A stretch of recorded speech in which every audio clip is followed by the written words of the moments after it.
Kerala Congress M chairman Jose K Mani പാലയിൽ LDF സ്ഥാനാർത്ഥിയായി മത്സരിക്കും. ഇത്തവണ മണ്ഡലം തിരിച്ചുപിടിക്കുമെന്ന് മന്ത്രി റോഷി അഗസ്റ്റിൻ റിപ്പോർട്ടറിനോട് പറഞ്ഞു. കഴിഞ്ഞ തവണ മത്സരിച്ച ജോസ് കെ മാണി സി കാപ്പനോട് പരാജയപ്പെട്ടു. പാർട്ടി ചെയർമാൻ പാലയിൽ തന്നെ വരുമോ?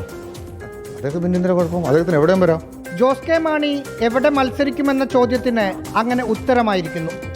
പിതാവ് കെ എം മാണിയുടെ തട്ടകമായ പാലയിൽ തന്നെ അംഗത്തിനിറങ്ങും.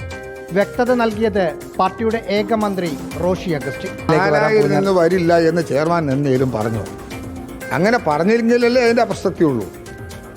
അവിടെ ചെയർമാൻ തന്നെ പറഞ്ഞിട്ടില്ല, ഞങ്ങൾ ആരും പറഞ്ഞിട്ടില്ല. പിന്നെ ഇതിനാ സംശയങ്ങൾ അതിനകത്ത്? കഴിഞ്ഞ 2 തവണ കേരള കോൺഗ്രസ് എം സ്ഥാനാർത്ഥികളെ പരാജയപ്പെടുത്തിയ മാണി സി കാപ്പൻ തന്നെയാണ് UDF സ്ഥാനാർത്ഥി. 15,378 വോട്ടിനായിരുന്നു 2021 ജോസ് കെ മാണി പാലയിൽ തോറ്റത്. റാഹീസ് റഷീദ്, റിപ്പോർട്ടർ, തിരുവനന്തപുരം.